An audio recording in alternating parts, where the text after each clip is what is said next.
इस समय देश भर में चुनाव का माहौल है। कहीं किसी राज्य में विधानसभा की कुछ सीटों का उपचुनाव है तो किसी राज्य में लोकसभा की सीट का उपचुनाव है। वहीं महाराष्ट्र और झारखंड में विधानसभा के मुख्य चुनाव हो रहे हैं, उसकी सरगर्मी है। वहीं देश की सियासत के केंद्र बिंदु में रहने वाले उत्तर प्रदेश के उपचुनाव से पहले ही बड़ा खेल हो गया है। एक और जहां सूबे के मुखिया सीएम योगी आदित्यनाथ ताबड़तोड़ एक्शन मोड में नजर आ रहे हैं, कभी प्रधानमंत्री नरेंद्र मोदी, कभी भाजपा के राष्ट्रीय अध्यक्ष जेपी नड्डा, तो कभी संघ प्रमुख मोहन भागवत से बंद कमरे में मुलाकात करते हैं।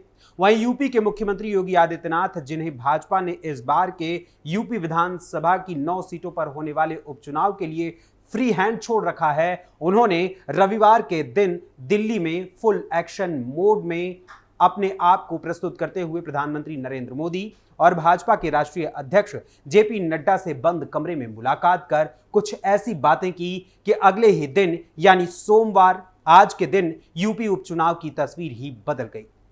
एक और जहां बीते 15 अक्टूबर को चुनाव आयोग ने यूपी विधानसभा समेत कुल 14 राज्यों की 48 विधानसभा सीटों पर होने वाले उपचुनाव की तारीख फिक्स कर दी थी और ऐलान किया था कि 13 नवंबर को इन सभी सीटों पर उपचुनाव होगा और साथ ही 23 नवंबर को वोटों की गिनती की जाएगी, उसकी डेट फिक्स की थी। तो वहीं अब यूपी समेत कुछ और राज्यों में भी होने वाले विधानसभा के उपचुनाव की तारीखों को बदल दिया गया है।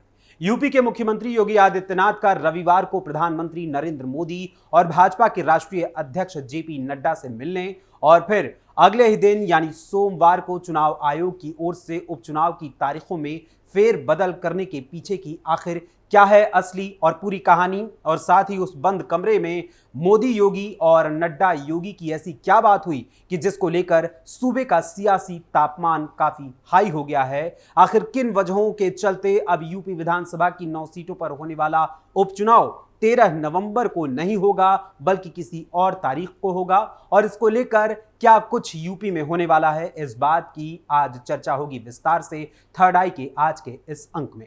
नमस्कार, कैपिटल टीवी उत्तर प्रदेश देख रहे हैं आप और मैं हूं आपके साथ अखिलेश पांडे। दरअसल कल यानी रविवार को सूबे के मुखिया योगी आदित्यनाथ दिल्ली पहुंचे हुए थे। इस दौरान उन्होंने भाजपा के राष्ट्रीय अध्यक्ष जेपी नड्डा से मुलाकात की और फिर दोनों के बीच यूपी उपचुनाव को लेकर लंबी बातचीत हुई। सभी सीटों को लेकर मंथन हुआ और फिर जेपी नड्डा से उपचुनाव की चर्चा के बाद सीएम योगी आदित्यनाथ पहुंचे प्रधानमंत्री नरेंद्र मोदी के पास, जहां पीएम मोदी से मुलाकात उन्होंने की और फिर बंद कमरे में लगभग 1 घंटे तक उनसे यूपी उपचुनाव को लेकर विस्तार से चर्चा हुई। यूपी विधानसभा की उपचुनाव वाली 9 सीटें, जिनमें मीरापुर, कुंदरकी, गाजियाबाद, खैर, करहल, सीसामऊ, फूलपुर, कटहरी और मझवा विधानसभा सीटें शामिल हैं, इन सभी सीटों को लेकर गहन चर्चा की गई। इन चर्चाओं के अलावा इस दौरान सीएम योगी ने इन सभी 9 सीटों की रिपोर्ट और वहां की स्थिति और परिस्थिति से पीएम मोदी और जेपी नड्डा को वाकिफ कराया और साथ ही महाकुंभ 2025 की तैयारी और साथ ही 69,000 शिक्षक भर्ती मामले को लेकर भी बातचीत की। एक और जहां 2024 के लोकसभा चुनाव में बीजेपी की मोदी की गारंटी स्लोगन और राम मंदिर निर्माण और प्राण प्रतिष्ठा के मुद्दे के बाद भी यूपी में भाजपा को 80 में से महज 33 सीटें ही मिल पाई थीं, तो वहीं इस धक्के के बाद बीजेपी का पूरा फोकस अब यूपी विधानसभा की 10 सीटों पर होने वाले उपचुनाव पर था, जिसमें फैजाबाद लोकसभा सीट की हार का बदला लेने के लिए अयोध्या की मिल्कीपुर विधानसभा सीट सबसे बड़ी चुनौती बनी हुई थी और खुद इस पर सूबे के मुखिया योगी आदित्यनाथ व्यक्तिगत तौर पर नजर रखे हुए थे। तो वहीं चुनाव आयोग ने मिल्कीपुर विधानसभा सीट को ही छोड़कर बाकी 9 सीटों के उपचुनाव की तारीख की घोषणा 15 अक्टूबर को कर दी थी। तो वहीं चुनाव आयोग ने मिल्कीपुर विधानसभा सीट को ही छोड़कर बाकी 9 सीटों पर होने वाले उपचुनाव की तारीख की घोषणा कर दी बीते 15 अक्टूबर को, और ये उपचुनाव भाजपा के लिए प्रतिष्ठा का सवाल बन गया। वहीं लोकसभा चुनाव का परिणाम आने के बाद ये बात चर्चा में आई थी कि सीएम योगी आदित्यनाथ ने भाजपा के केंद्रीय नेतृत्व को अपनी ओर से प्रत्याशियों की जो सूची जारी करते हुए उन्हें वो सूची पकड़ाई थी, उसे दरकिनार कर दिया गया था और कहा यह भी गया कि यदि भाजपा के केंद्रीय नेतृत्व ने सीएम योगी की उस लिस्ट को स्वीकार करते हुए उसके अनुसार ही अपने प्रत्याशियों को यूपी में चुनावी मैदान में लोकसभा चुनाव के लिए उतारा होता तो शायद यूपी में भाजपा को इतना बड़ा धक्का न लगा होता। वहीं इस बार यूपी विधानसभा के उपचुनाव को लेकर अब सूबे के मुखिया योगी आदित्यनाथ को भाजपा के केंद्रीय नेतृत्व ने पूरी तरीके से फ्री हैंड छोड़ दिया है। वहीं सीएम योगी भी उपचुनाव को लेकर पूरी तरीके से फुल एक्शन मोड में नजर आ रहे हैं। एक और जहां सीएम योगी आदित्यनाथ ने कल यानी रविवार को प्रधानमंत्री नरेंद्र मोदी और भाजपा के राष्ट्रीय अध्यक्ष जेपी नड्डा से मुलाकात की, तो वहीं आज चुनाव आयोग की ओर से दोपहर के समय एक घोषणा की जाती है, जिससे यूपी की सियासत में हो रही हलचल और भी तेज हो जाती है। दरअसल बीते 15 अक्टूबर को जहां चुनाव आयोग ने यूपी समेत 14 राज्यों के 48 विधानसभा सीटों के उपचुनाव, 2 राज्यों की एक लोकसभा सीट के उपचुनाव और साथ ही महाराष्ट्र और झारखंड के विधानसभा चुनाव की तारीखों का ऐलान किया था, तो वहीं अब यूपी समेत कुल 3 राज्यों की 14 विधानसभा सीटों पर होने वाले उपचुनाव की तारीखों को बदल दिया गया है। पहले इन राज्यों में जहां आज से 9 दिन बाद यानी 13 नवंबर को चुनाव होना था, तो वहीं अब चुनाव आयोग की नई घोषणा के बाद उत्तर प्रदेश, केरल और पंजाब में होने वाले विधानसभा के उपचुनाव 20 नवंबर को होंगे। जी हां, चुनाव आयोग ने आज दोपहर में अचानक से घोषणा करते हुए कहा कि उत्तर प्रदेश की 9, पंजाब की 4 और केरल की 1 विधानसभा सीट पर जो उपचुनाव 13 नवंबर को होना था, वो अब 13 नवंबर को नहीं बल्कि 20 नवंबर को होंगे।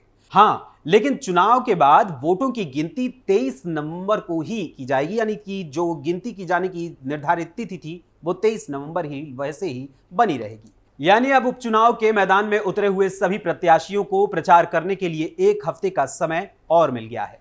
लेकिन चुनाव आयोग की इस घोषणा के बाद अब उपचुनाव की बदली हुई तारीख को लेकर सियासी बयानबाजी भी सामने आने लगी है। सपा प्रमुख अखिलेश यादव ने उपचुनाव की नई डेट को लेकर भाजपा पर हमला बोला और साथ ही पोस्टर और स्लोगन पॉलिटिक्स के क्रम में 2 और नए स्लोगन भी उन्होंने जारी कर दिए, जिसमें एक है टालेंगे तो और भी बुरा हारेंगे और दूसरा है हारेंगे तो टालेंगे। दरअसल सपा प्रमुख अखिलेश यादव ने चुनाव आयोग द्वारा उपचुनाव की नव घोषित तारीख को लेकर सोशल मीडिया प्लेटफॉर्म एक्स पर ट्वीट करते हुए कहा, टालेंगे तो और भी बुरा हारेंगे। पहले मिल्कीपुर का उपचुनाव टाला, अब बाकी सीटों के उपचुनाव की तारीख। भाजपा इतनी कमजोर कभी न थी। दरअसल बात यह है कि उत्तर प्रदेश में महा बेरोजगारी की वजह से जो लोग पूरे देश में काम रोजगार के लिए जाते हैं, वो दिवाली और छठ की छुट्टी लेकर उत्तर प्रदेश आए हुए हैं और उपचुनाव में भाजपा को हराने के लिए वोट डालने वाले थे। जैसे ही भाजपा को इसकी भनक लगी, उसने उपचुनाव को आगे खिसका दिया, जिससे लोगों की छुट्टी खत्म हो जाए और वो बिना वोट डाले ही वापस चले जाएं। ये भाजपा की पुरानी चाल है, हारेंगे तो टालेंगे।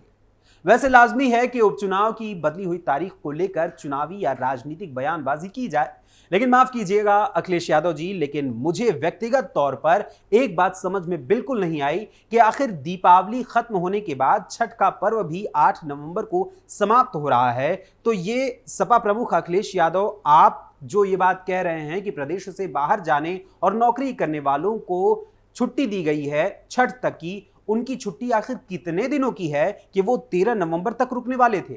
और अगर यूपी से बाहर रहने वाले और नौकरी करने वाले लोग यदि 13 नवंबर तक यानी लगभग मान सकते हैं कि 10 से 12 दिन की छुट्टी लेकर रुक सकते थे, तो फिर तो कुछ और ही जुगाड़ लगाकर ये छुट्टी 1 हफ्ते के लिए और भी तो आप बढ़वा सकते हैं।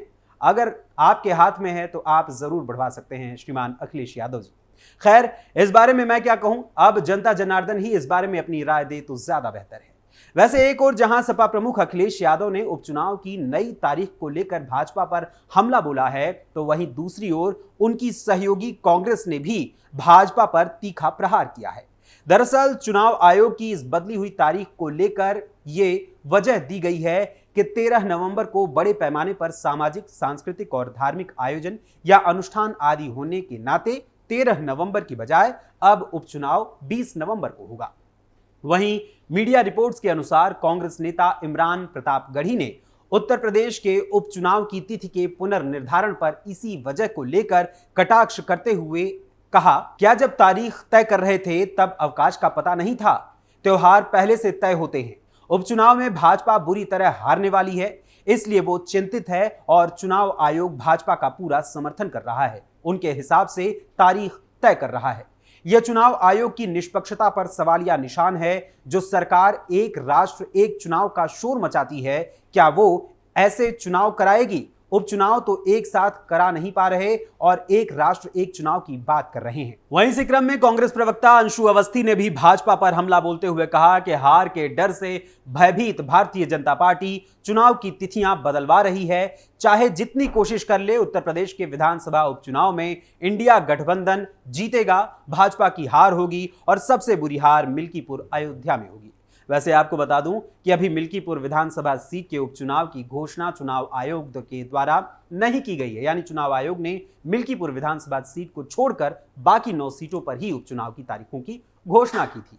वहीं अखिलेश यादव की पत्नी और साथ ही सपा सांसद डिंपल यादव ने भी इस मुद्दे को लेकर सोशल मीडिया प्लेटफॉर्म पर अपना पोस्ट करते हुए भाजपा पर हमला बोला है। उन्होंने इस पोस्ट में कहा, उपचुनाव के मतदान की तारीख बदलकर 20 नवंबर कर दी गई है। कहीं ना कहीं हलचल मची हुई है।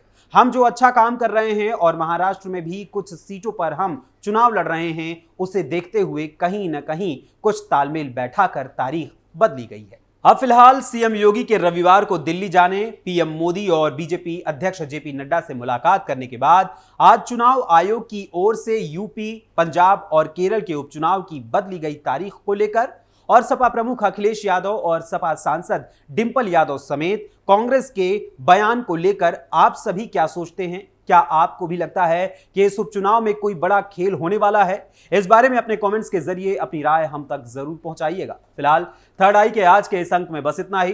फिर मुलाकात होगी थर्ड आई के अगले अंक में किसी और खबर, किसी और मुद्दे के साथ। तब तक के लिए मुझे अनुमति दीजिए। जय हिंद, जय भारत।